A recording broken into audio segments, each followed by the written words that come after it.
Hi guys! Welcome to my vlog. This is yung aka Bagyong Uyong. At syempre guys, bago ang lahat, gusto ko munang i-shout out from Alaska dito sa kanyang pabahay serye.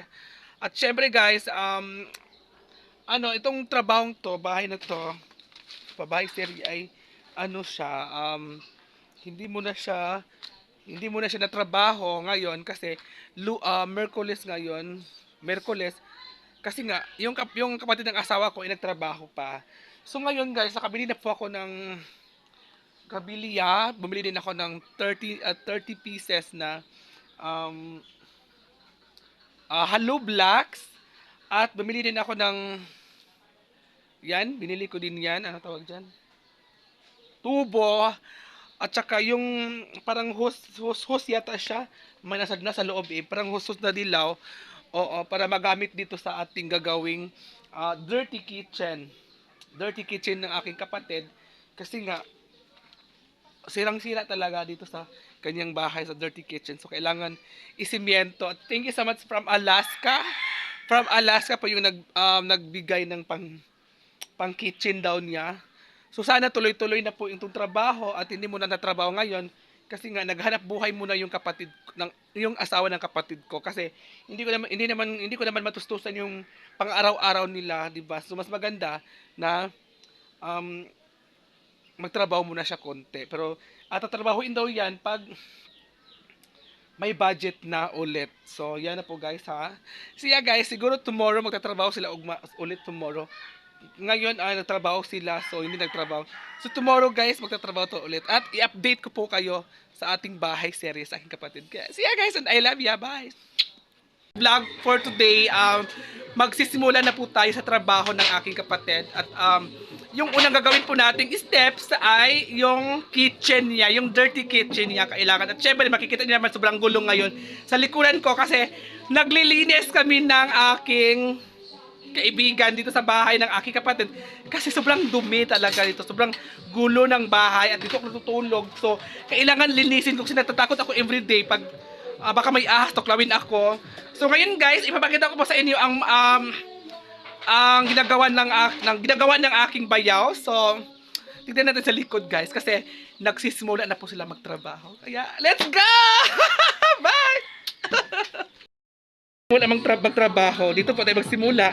Tatanggalin po yan dito, tatanggalin po yan. At saka yung dirty kitchen niya, tatanggalin. Diyan po yung ilalagay niya, yung lababo niya, yung hugasan niya. Ito ay ililipat niya dyan. Sobrang gulo talaga ngayon kasi busy kami ngayon. At yun sa likod ay nagbubungkal po sila, naka-wire po. So tingnan po natin. Nagbubungkal na po sila. Ayan. Dito po inadaan yung naglalaki ang mga braso sa akin tumitiktik na may tubig ang sinisisi. Inagapang ko na makutang nilaman sino kayo ginapang minahal. Tagal na natutunan ko rin tumagal. Tsaka alam ko naman na inaabangan na sana tabangan yung papakawalan para din naabangan. Dito na sisimulan na po siya lagyan ng Hello Blacks. Padaan. Ito na po siya guys. Yan. At dito naman doon talaga siya. Tinanggal yung ano dyan. Saging. Sumangayong ka man sa akin o hindi.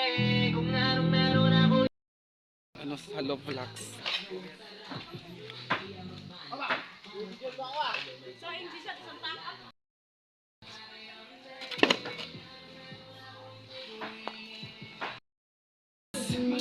Ayan, naglagay na po tayo ng simiento.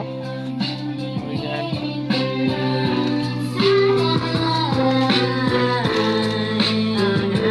At tatrabahuin na po dito.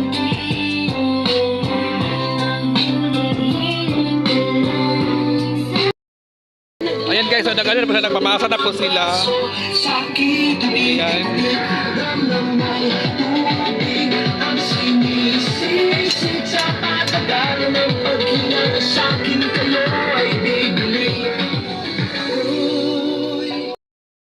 So nalagyan na po siya ng Hello Blacks. Ayan. Diyan po, dinikit po lalo at dito naman inilagyan na po siya ng semento at kabilya, nilagyan na po siya. Ayan, at bumili kami ng ganyan, ng bakal.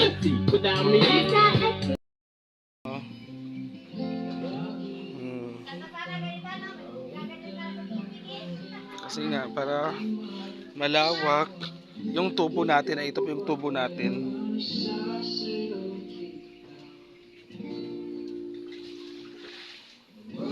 Papunta yan sa loob.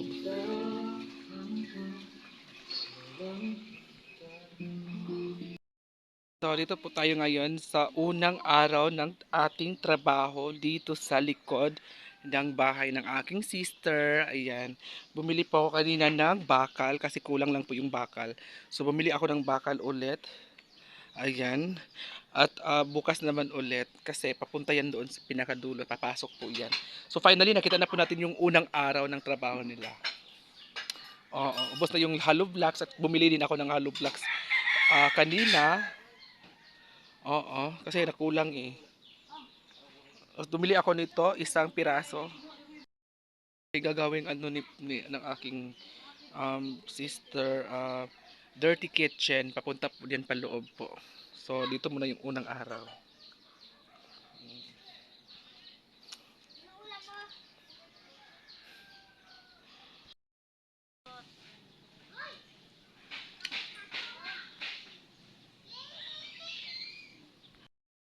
Hey guys, so ayan na po siya guys. Oh.